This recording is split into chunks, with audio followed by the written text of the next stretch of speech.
Tom, Kerwin, if you could briefly just introduce yourself again to the group, and then get us started on our on what we're going to learn today, what these two practices are. Yes, for the sake of the recording and the people who've just joined, I'm Tom. Hi, nice to meet you all. So, my background, I've been a coder, studied engineering, but I really fell in love with design and research. And I've always had one foot in design, one in research, figuring out how do we make sense of the world so that we can act in it. And I went into also the world of conversion rate optimization and big scale data experiments. And I went deep into that and realized that that also has boundaries and limits to how applicable it is. And so I went then beyond that into the world of complexity and innovation to find methods that we can use when we don't already have data or clear answers to what we want to get to. And those are a couple of the methods that I'm going to share today. The entire set of methods are all collected into this card deck, which is a point in my evolution, I suppose. There's more ideas since then, but this is 54 different methods, and we're going to look at 2 of them today and get hands-on and have a bit of a practice. And we will start with, I think, seeds versus soil. And as I say, these are both cards from the deck. I'm just going to say the idea with seeds versus soil comes from this little parable. So 2 gardeners want a beautiful flower bed. Both of them prepare the soil. Then one of them spends months analyzing soil chemistry and searching databases for the perfect plants for that flower bed. And many of the plants still don't survive. The other gardener simply throws down some mixed seeds straight away. Not all of the seeds sprout, but some do grow. And then any that she doesn't like, she just pulls up and throws away, and she waters and feeds the ones that she does like. And this is a little bit like I think we see in the world of business. There are some decisions which can be deterministic. We can know up front what the right answer is. We can look at the current situation and we can make a very clear plan, and everything is pretty certain, cause and effect stands. But for other decisions, they're stochastic or random, not random, but there's probabilities involved. They're much more complex, and we can't actually know the right answer up front. It doesn't matter how much analysis of the current situation we do, it's not going to tell us what the right answer is. We're going to have to go and probe reality and go and start the journeys and get signals from the process that we're taking. And then as we learn, we'll start to see, we'll at the end of the process, we'll understand which were the right answers, what did work and what didn't work. That's the idea with seeds versus soil. So what we're going to do is start with a board, and actually we're going to start with a completely empty board, which is very easy. And on the empty board, we just start to write down decisions that are relevant in the context that we're in. And some classic ones that this is really useful for is which of the ideas we have are customers going to buy? Which audience should we target for our new product? What functionality should we build next? Or as the case will be today, we're going to look at a kitchen remodeling project. How should we remodel our kitchen?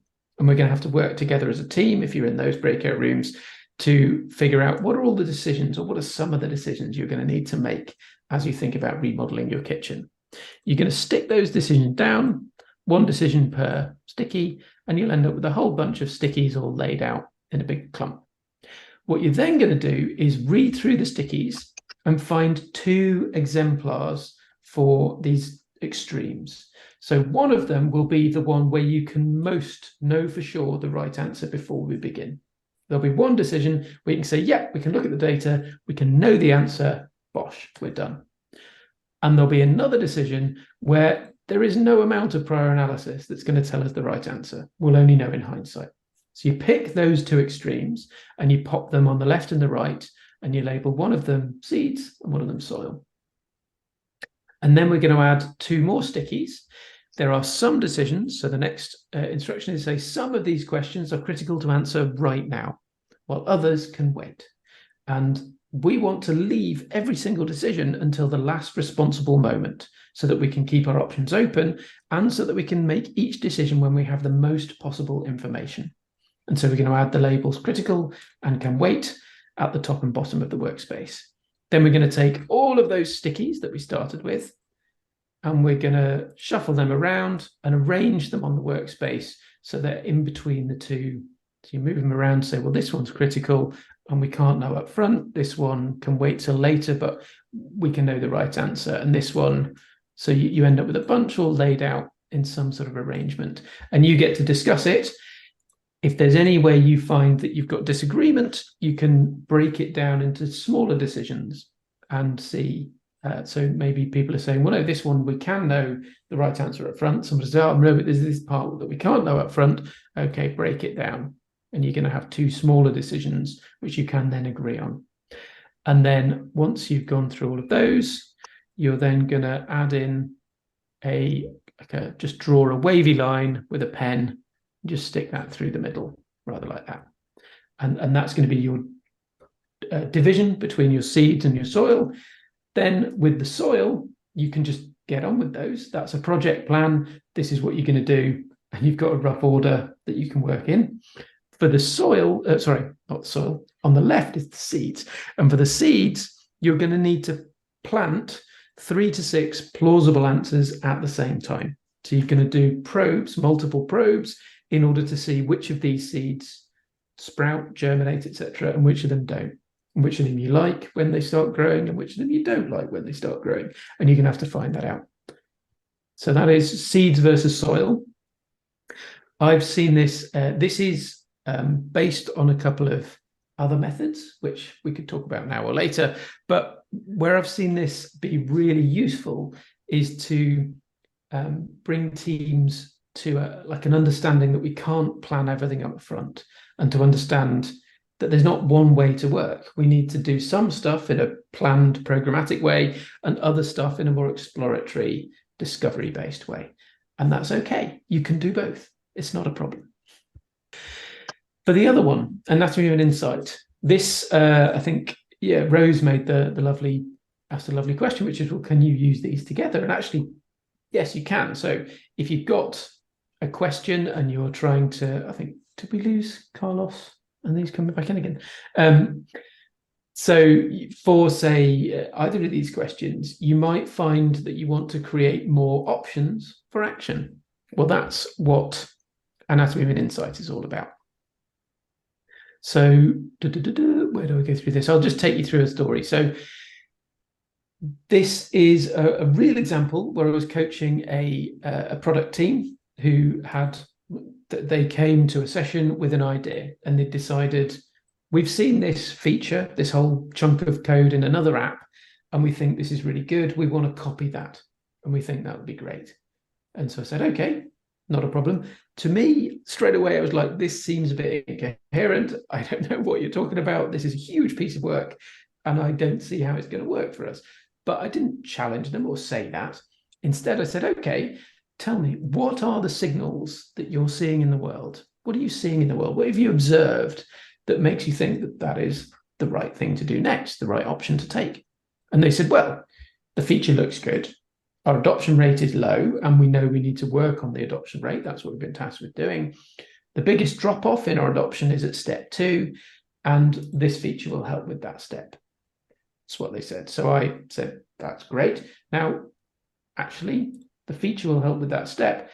That's not so much an observation you've made as an interpretation. You've got a story that you're telling about some signals.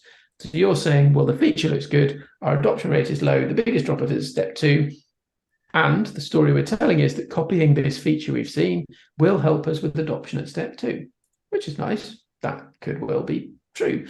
But what other stories could you tell? We can't stop at one story. Looking at these signals from the world, what you've observed or heard or perceived, what else could be happening? What other stories could you tell? And so what we're doing is breaking things down into signals, stories that we're telling about those signals, and the options that those stories expose to us, options for action. So let's tell another story. And the team said, well, okay, maybe actually what we're seeing here is that the adoption issue that we're seeing, maybe that starts earlier in the flow. Maybe it's not at step 2.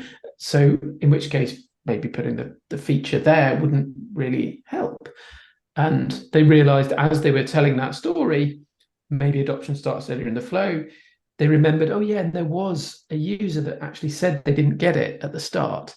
And we mapped out the flow, the adoption flow, and saw, yes, this is the biggest drop off, but there's actually a drop off there as well. And there was this information at that point. And so they said, well, maybe it's that users don't understand the offer. So telling more stories about what might be going on. Now, we're never going to know exactly what really is going on.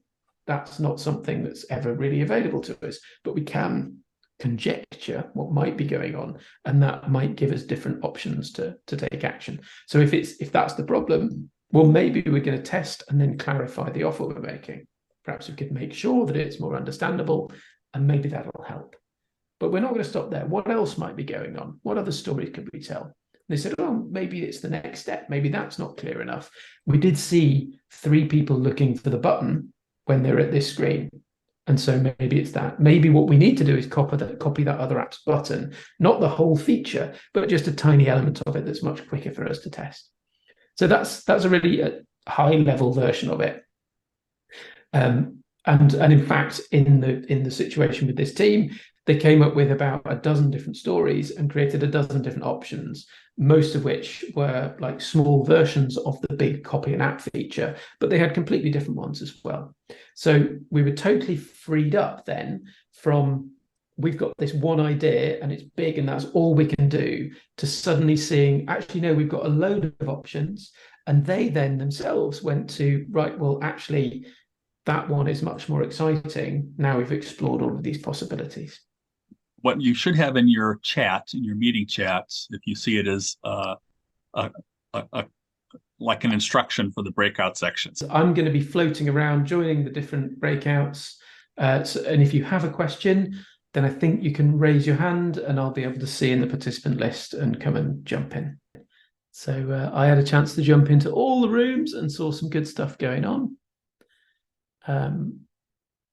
Yeah, one thing that immediately became clear, I think, from jumping around the rooms, is for seeds, for all of these, it is hard to do with a theoretical made-up example. It's actually really hard to do if we don't have reality to contend with. I think for seeds versus soil, it's a bit more doable, but for anatomy of an insight, the seed signal stories options, if you're having to invent the signals and the stories, it's a bit confusing. So I wonder if when you jump back in, it's going to be easier if somebody has got like a situation they're dealing with, a choice you need to make, or if there's something at work or at home where you're seeing. What I tend to say with anatomy of an insight or the signal stories options is, if you've got no ideas, you don't know what to do next, it's useful. You just start writing down, well, what do we know? What are the signals we're seeing in the world? What have we heard? What have we observed? What did we smell? What was the sensation in our body? And all of those sorts of things are the signals that we're observing. What meaning do we ascribe to those signals? What are the stories we're telling about what's going on? And how do we tell more stories? That's really the goal. What else could these signals mean? Yeah, but what else could they mean? And just create more and more stories. The idea here is, which I didn't say when introducing in the first place, the stories that we tell, they limit the options for action that we perceive we have. They restrict our agency. But they, even worse than that, the stories we tell restrict or constrain what we can even perceive in the first place. We don't see what we don't expect to see. So if we're not expecting to see a bunch of signals, we don't notice them. And we continue to see more of the signals that support the story we're already telling. Now, there was a time in my career where I tried to just stop people from committing the narrative fallacy. When you're doing A/B testing, the first thing people do is go, well, why did version A beat version B? And they'll make up a story. And I tried to stop people from doing this because the story is always bullshit. Excuse my French, but it's always nonsense. And there's a really good example of this that I saw somebody share, where they had 9 different versions of a web page, and they would test people by saying, okay, it was actually version A that won. Can you explain why? I was lying. It was version B that won. Can you explain why? I was lying. It was version C that won. Can you explain why? And in every case, someone could come up with a perfectly reasonable reason why that version won over the rest. Did that mean it was true? No, it was just made up. It's the narrative fallacy. So as I said, I tried to stop people from doing that. What I realized was they were still doing it. They just weren't telling me about it. So instead, what I started to do was, well, let's just tell that story that you're already telling, but more as well. So we'll disrupt it by coming up with more stories. And that's the idea with this. So as I say, yeah, if you've got no idea what to do next, that's a good time to do it. Or if you've got one idea and you're trying to decide, do we do this or not? That's a really good time to use the method. Or if you've got 2 or 3 ideas that you sort of, well, should we do A or B? That's almost always a trap. It's almost always, actually, it's not, and it's neither A or B. It's something else from the infinite range of possibilities that's available. I saw someone in the Slack, Kerwin Slack, asking the question. Their boss had come to them and said, we've got a bit of extra funding. My thought is we're going to use this to hire this person I know to publicize our research. If you can come up with a better idea right now on the spot, then we'll do your idea. Otherwise, we'll do my idea. And the guy was like, well, hang on a minute. Could we think for a minute? And the boss was like, no, we're going to do it or not. So it's that sort of situation is where you can start to question, well, what are the stories behind that? What are you seeing in the world that says this is a good idea? And it's very, very quick to do. So as I say, yeah, if one of you. So Thomas, we get into the next I've got section. As we get into the next section, what do you, the latter half of the practice, the second half, what might we find? Like in the stories one, we've already started working on some stories, and the unexpected thing we found there is we found 2 kind of opposite stories for some of our observations. What do we do with those? Perfect. Yeah. Embrace them. That's good. You've got a couple of different options. There's almost always even more than those 2 opposite stories. There's always other options, other stories as well. So for those 2 opposite stories, well, if story 1 is true, what would your options be? And there may be more than one option as well. And if story 2 is more true, what would your options be? There may be more than one option. What you're doing is creating lots of possibilities for what you might do. Then you might do several of the things that you've listed, do several options, and then see, well, what happens when we do those? What new signals do we generate? Do those signals support story 1 or story 2, or in fact show us story 3 or 4 or 5? And we're embracing that we don't actually know why anything has happened. We don't know the cause and effect, and there may not even be any cause and effect, but that's okay, because what we're doing is creating more opportunities, more options for how we're going to act, which will enable us to make progress. Okay, we're ready to jump back in the rooms. Anybody else have any other questions? Or so you are in the same room and you can pick off where you left off. We're having a nice chat in room 3, which reflected one we just had in room 4. So these were with the signals, stories, options, anatomy of an insight thing. And just the way where often people are not telling the stories. They're not laying out why they think that this idea is the right idea, given the signals that they're seeing in the world. And you'll get then different team members fighting about the idea, but not exposing why they even believe that this idea is bad or good, etc. And so by focusing on telling the stories and then telling more stories, that frees everything up. So that was the anatomy of an insight lot. For the folks doing seeds versus soil, I dropped in a few times and I saw you were making good progress. It seemed like it was quite crunchy, quite tricky to figure out some of the elements of it. Any thoughts from those rooms? In our room, we ended up, well, we were making assumptions. So for example, one person in our group has never done a renovation before, or has lived in an apartment, a rental apartment. So but really good questions, of course. And so what I gleaned from that is maybe we need to ask right at the beginning, who's actually done a kitchen renovation before? Because you'd be coming from a different place with different questions.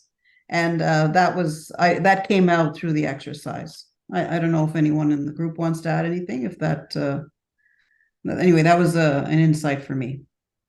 Nice. Yeah, one thing I noticed, I think, across all the exercises was it's quite hard to do these exercises with a fictional or sort of made up scenario where we don't have a shared context. That was somewhat true for Seeds versus Soil. For Anatomy of an Insight, massively more so, because if you're making up the signals and making up the stories and making up the options, you've got nothing to like hold on to. And so I think certainly group 4, just that they found a really nice example of a real scenario, which was actually, Molly, would you like to share with the group your coaching client? Because I think it was a great example of how this works. Yeah, so when you were saying about these narratives, the stories can be completely conflicting with each other. That's what made me think of these scenarios. So working with somebody who, like, the things that he's noticing are like his business, well, really his business just isn't growing month to month at the rate he wants, like at the target rate that he wants it to grow. And then the stories he has, or the actions that he's taking, are all going back to his current clients and following up with his current clients and keeping talking to his current clients, which wouldn't grow his business. And he had this story that I need to stay top of mind because all my business is going to come from referrals from my existing clients. And so I need them to remember me. And if I'm not talking to them, with this frequency, then they are not going to think of me and send me referrals. And then he's not taking any of his actual business time and business and resources going out and doing growth activities. And so to show that story of which is kind of like the marketing story that we all hear all the time. And then that it conflicts with just the story of if he were to go out and not be in their inboxes, then they would forget about him. And when he was believing that story, he literally didn't see other measurable aspects of his business that would have pointed him in other directions until you stop seeing that story and you make up other ones and then perceive your own business under those new made up stories. You see it differently and then you can take different actions. Yeah, so it sounded like he was stuck in analysis paralysis, you said, because he had one story which was, if I'm not appearing in my existing customers' inboxes every week, they're going to forget about me and I'm not going to get any referrals and my business will die. And he had another story which was there's this layer below it, which is there's a target rate that I want my business to grow, which is a story in itself. I've just made up this amount it needs to grow.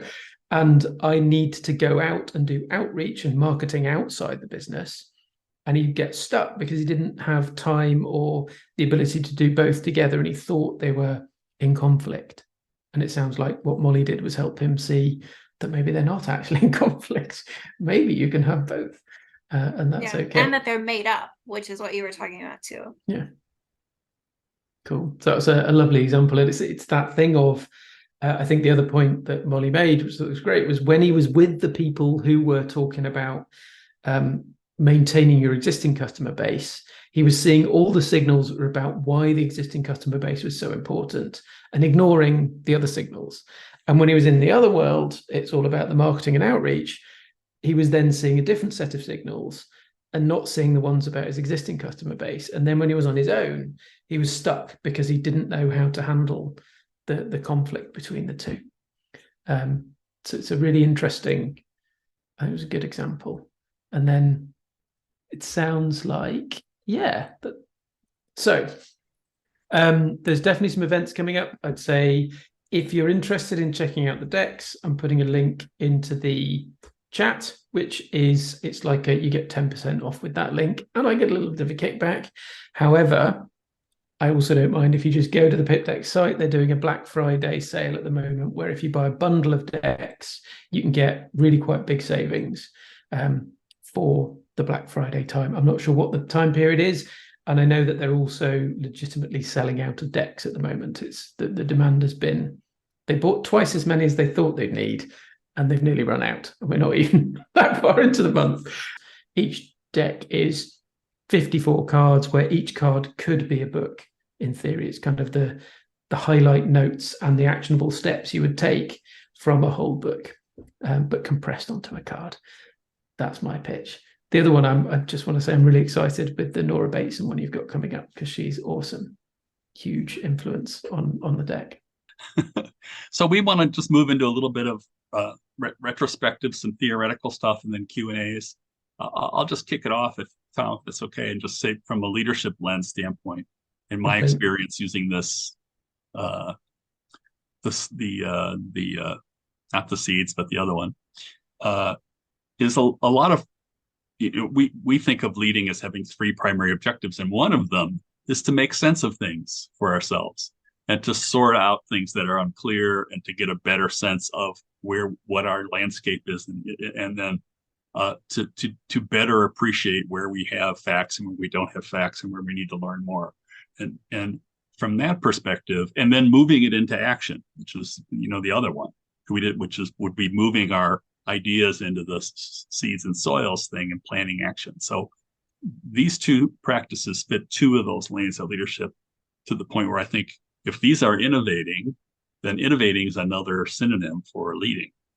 So I'll just leave that with you. What's your third track? Well, the third one is about our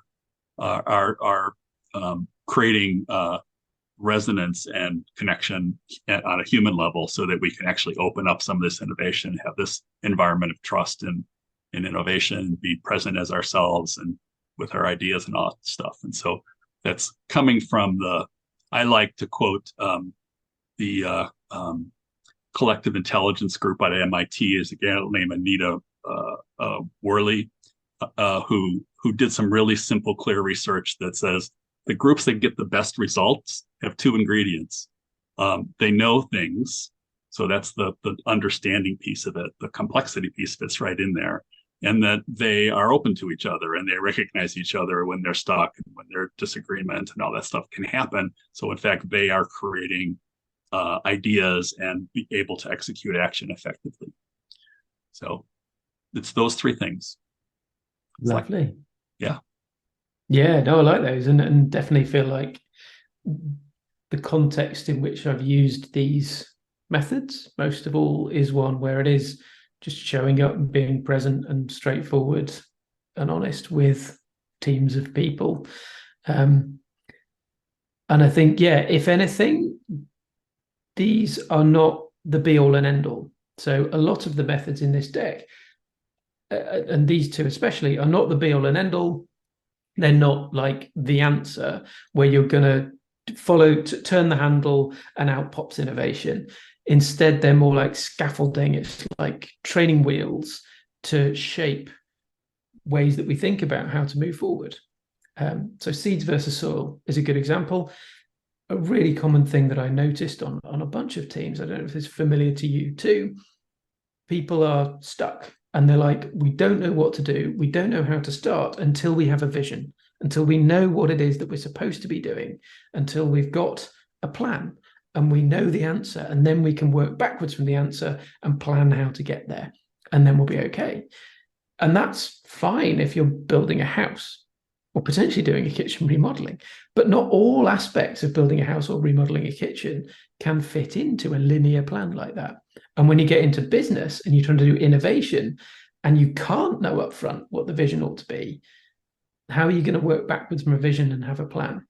And so I noticed this across countless companies that I was working with, that there was what I would call like a vision chasm. And the senior leadership had drawn a beautiful picture of what it would be like in 5 years, when basically all the stuff that annoys them today has gone away. And the teams on the ground know what they're doing for the next 2 to 4 weeks. And that's really clear and it's obvious. But then from about 2 months out to that 5 years, it's really unclear how anything that they're doing today links up with this beautiful vision that's supposed to be happening. And so what I saw was then people getting frustrated and feeling stuck because of that. Now, seeds versus soil, that is a way of saying, well, look, we can't know up front what all of these things need to be, how we need to decide all of these things. And maybe that's okay. Maybe we work in different ways when it is plannable and when it isn't plannable. And we can then go and consciously do that and deliberately make that choice and not feel trapped because we can't know all the answers or because we can't experiment for everything. We can do different things when it makes sense. And for those of you who know Cynefin, this is a simplified version of Cynefin 3 points, or which is a great exercise as well. And so, yeah, recommended for using to just open up the possibilities when people are looking for unified process or certainty before they can get started. That's number one, how that relates to complexity. Jumping across to anatomy of an insight, we've talked about that a bit already, and how this is another factor from the world of complexity. You could look at the 3A's model, which I'll mention now. Affordances, assemblages, and agency are factors which influence what people are able to do, what feels possible within a particular space. So affordances, what are the things that we can perceive that we can do something with, that we could even change if we wanted to? And often we can't perceive all of the affordances that are available to us. The next one, agency. Of the affordances we can see, which ones do we feel like we are allowed to interfere with, to manage, to change? Which ones are outside of our control and we're relying on other people to manage for us or to change for us, and that's not within our power? And assemblages, well, that links to the stories. Assemblages are the stories that we're telling. What are the cultural narratives that hold sway over us and our teams that, this is then Alicia Herrera would say, they sort of emerge. They're not present in individuals themselves, but they become stories that constrain what the culture is able to do, able to see, able to take action on. And so that links us directly to anatomy of an insight, which is really about exploring how we can tell more different stories, then can either disrupt powerful existing assemblages or create potential new assemblages, which we can then start to act around, which create new opportunities for us. So I'm suddenly jumping into lots of big words, but fundamentally, I think the key with that anatomy of an insight is often people get stuck with one story about the world. I do that sometimes. We all do that sometimes. A friend seems to snub you. They don't return a call. And you start thinking, oh, maybe they hate me. Maybe I did something wrong. And you start that running in your head. And you forget to tell another story, which is, well, maybe they're busy. Maybe something went wrong in their life. Maybe it's nothing to do with me at all. And by telling more stories, you can free yourself. And you then start to notice other signals in the world and stop obsessing about the thing that you think is happening. So that really is, again, I see that as a complexity technique, because once you move out of the ordered landscape that much of business really wants the world to be like, and move into someone else has mentioned the ladder of inference about this as well. I hadn't actually come across that, but I think it's definitely relevant. But once you move out of this ordered space where you can derive cause and effect, where you can ask 5 whys and get down to the root cause, once you get into complexity, there's no more root cause. Asking why more times doesn't help. It's a dispositional thing. It's conditions and consequences, and it's about likelihoods and gradients and possibilities. And you can't know all of the possibilities that are out there. You can't know what's going to happen in front. Lovely. Swetha, great point. Stories are fueled by emotion as well. And that's something I really love that point, because in business teams, and I often see people making a play of everything being incredibly rational and logical, and we're deducing exactly what's happening, and we're going to be data driven. We're going to be persuaded by the data and by the evidence. Nobody is persuaded by data and evidence. It just doesn't happen. It's the stories reign true, and it's the emotions that keep us trapped sometimes. I think that's a nice place to sort of finish that and say, do people have more questions, or is there anything else that I've missed, Tom? Yeah. So how do you define innovation and versus creativity, for example, Tom? Whoa, that's interesting. I suspect, well, creativity is that is how you come up with new ideas. And you can come up with all sorts of ideas. You can come up with lots of ideas. That's great. Come up with new things, remix what exists, mutate what exists, spot things, put something in a new context, to twist it around. There are various different tools you can use to stimulate creativity. But for me, innovation has not happened until someone who's not used behavior has changed. So innovation is when your success depends on the behaviors of innovation is when your success depends on the behaviors of people or systems that are outside of your control. And actually, a lot of the time that includes yourself. Our behaviors are mostly outside of our own control as well. So yeah, you can have a lovely new idea, you can put it out into the world, and it can lead to nobody doing anything differently. And that's most startups, to be honest. Of the 10,000, or is it 100,000 new AI startups that have popped up in 2023, I would bet that 999,000 of them haven't changed anyone's behavior in any meaningful way. And so they're creative, they're doing something new, but they haven't changed people's behavior. They haven't created a new situation, new patterns of behavior, which we can then build on. I think of innovation, another way of putting it is innovation for a business particularly, but it could be for anyone. Innovation is the process of stimulating and then stabilizing novel patterns of behavior. And that may include technology, or it may include social stuff. It's socio-technological.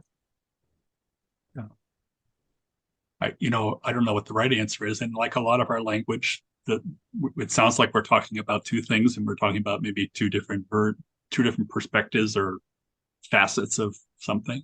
Stories. I do tend to think of innovation as the larger story of actually creating something in reality that's innovative, and the creative piece is part of the tool along the way, part of the thing along the way, that thinking of new novel ideas, or finding, or you might say the end result is creative because it's novel, it's something that hadn't been there before, but it's more an attribute of a piece of the story than the bigger story. That's how I think. Yeah, I completely agree with that. I think that's a really good point. And I'll say how much I agree with that. And on the strategy, well, you see the different categories in the deck. And ideas is all about like creatively remixing stuff, mutating or remixing ideas. And that's just one of the sections, not the whole thing. Yeah, cool. Awesome. Rose. I really liked the story that Molly shared, because it's more common than not uncommon. So, what we all talk about innovation, we want innovation, but what really blocks it?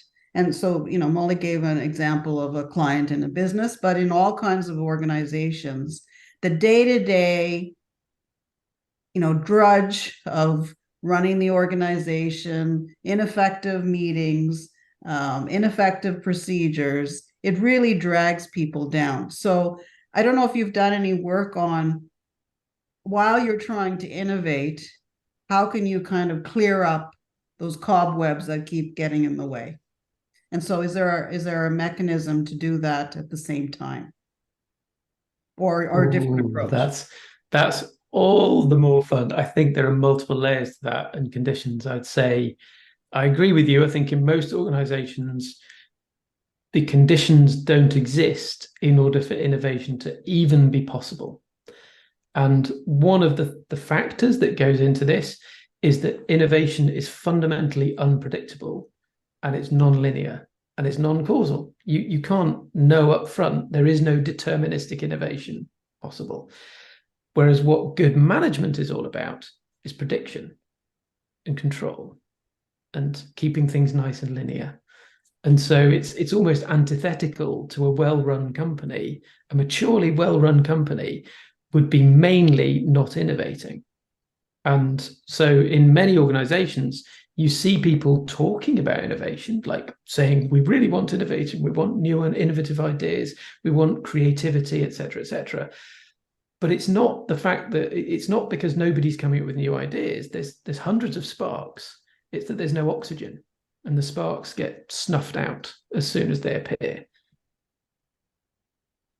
Because one of the big challenges, as I think we know, is the best idea, like Tom mentioned earlier, Uber, basically an Uber type idea. When that idea first appeared, it sounded absolutely ludicrous.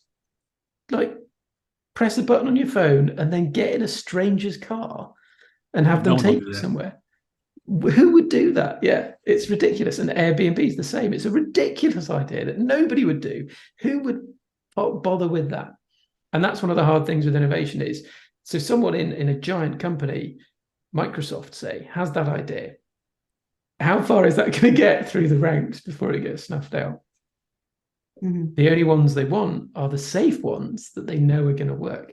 There was a boss that once said to me, of course, we love experimentation, but can't you just take the list of experiments you want to run, put them in a spreadsheet, and then order it by the ones that are going to work, and we'll start with those?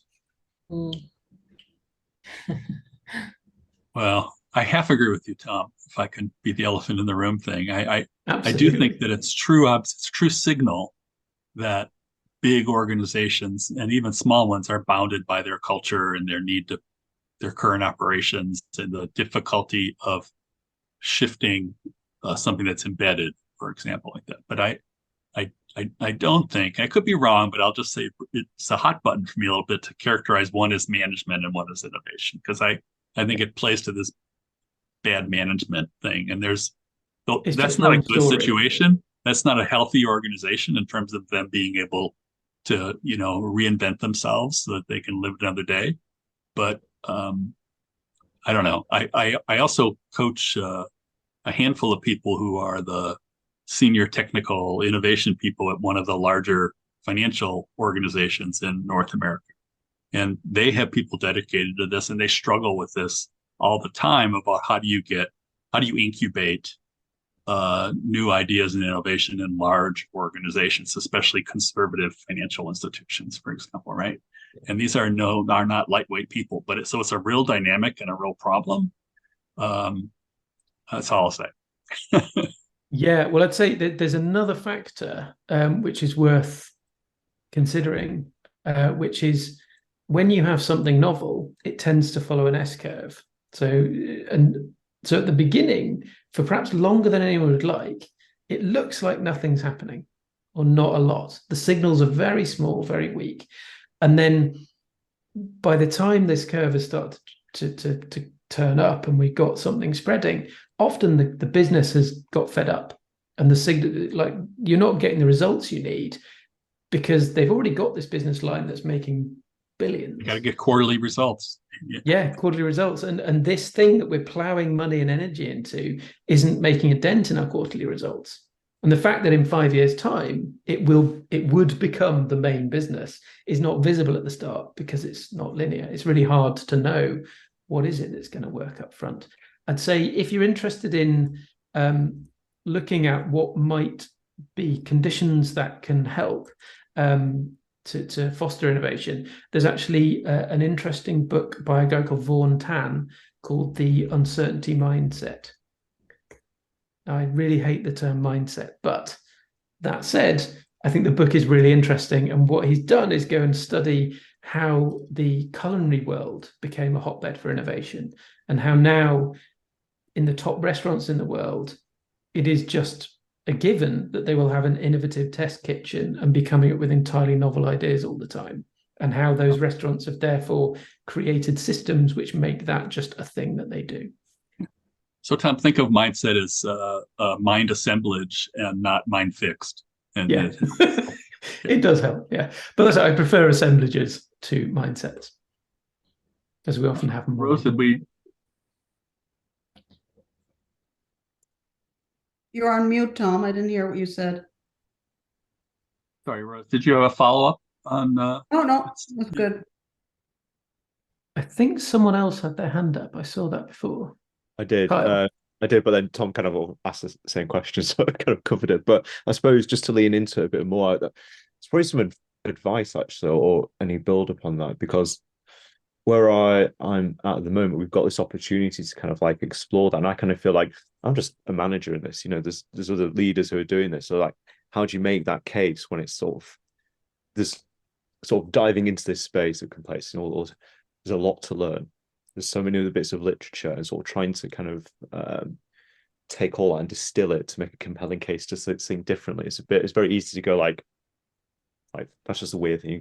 You're going back into your box. And so I was like, how do you actually sort of let this kind of take root, given everything you're saying about these things kind of taking a bit longer to germinate? And I was also, and I hesitate to ask this question, but like other examples where this has worked, because I imagine there's probably a load of different things which have enabled that to happen, which might not be replicable in my context. But if there's anything which you can steer in terms of beyond the book recommendation to look at as well, that'd be helpful. Yeah, absolutely. Well, so first thing to say is don't do what I did. So I discovered this world of complexity, and there was like Dave Snowden's work and Simon Wardley's work. What I did was come back excitedly to my colleagues and start telling them all about the theory, and tried to get them all excited about that. And they weren't. It wasn't interesting to most people. There were like 2 or 3 people who were fascinated with the theory, and we could nerd out for hours, but none of us did anything with it. And then everyone else just didn't understand why anyone would care about that. It's just theoretical, philosophical waffle. We've got stuff to do. And so that's where this deck comes in. I learned that no, you don't share the theory. Don't worry about that. Instead, get into exercises which act as kind of intuition pumps, which shape how people are then seeing the world, and without you trying to persuade them of anything, because you can't get anyone to do anything. You can't persuade anyone to do anything. You just have to let them come to their own conclusions. That feel like they're back in school but couldn't think about it practically. It's incredibly hard, I realize, for just to take theory and convert that into practice. What people would rather do is just have the practice, just get on with stuff. And you can do that by, you have to translate the theory into pragmatic methods. One lovely pragmatic method that I would recommend to you, there's a light version and a full version. So if you haven't come across Dave Snowden's latest framework, the Estuarine framework, that is a lovely way of, and someone here said they were a constraints guy. I think, I can't remember who that was, but someone was like, I'm a constraints guy. I'm like, yeah, good. It's all about constraint mapping. So it's understanding what are the constraints and constructors in the current landscape, and how can we manage those today in order to create new possibilities in the future, rather than doing the thing which fails over and over again of decide what our vision is and then try to force our way up the hill towards it. So that's the full version. There's also something called the ideal present, which is Jay Bloom's attempt to answer the same question. How do we manage the evolutionary potential of the present so that what we would like to have happen becomes more likely? And we don't need to specify precisely a specific vision that we want to have happen. It's just we'd like many things. That's in organizations, people have many goals, many visions that they would kind of like, and many that they would not like. And so we can work to make all of the ones we like more likely, and all of the ones we don't like less likely. And we can do that quickly today. Hopefully that helps. And Jack. Thank you. Thanks, Tom. One of the things about trying to get people to do something new, and I'm thinking about it in terms of running workshops and trying something different. It's very hard to do something with conviction that you feel is wrong. And so if I get some workshop instructions or idea instructions to run with people, I think I would need to know very deeply why why it works. And I wonder, Yeah. you know, with the pip decks, how can you give that depth of understanding to the buyer so that they can understand why it might work, and also lead a bunch of new people through an exercise that might go against their intuition? That's a really interesting question. With the pip deck, because it's so like tightly constrained, it can be hard to get all of that information across.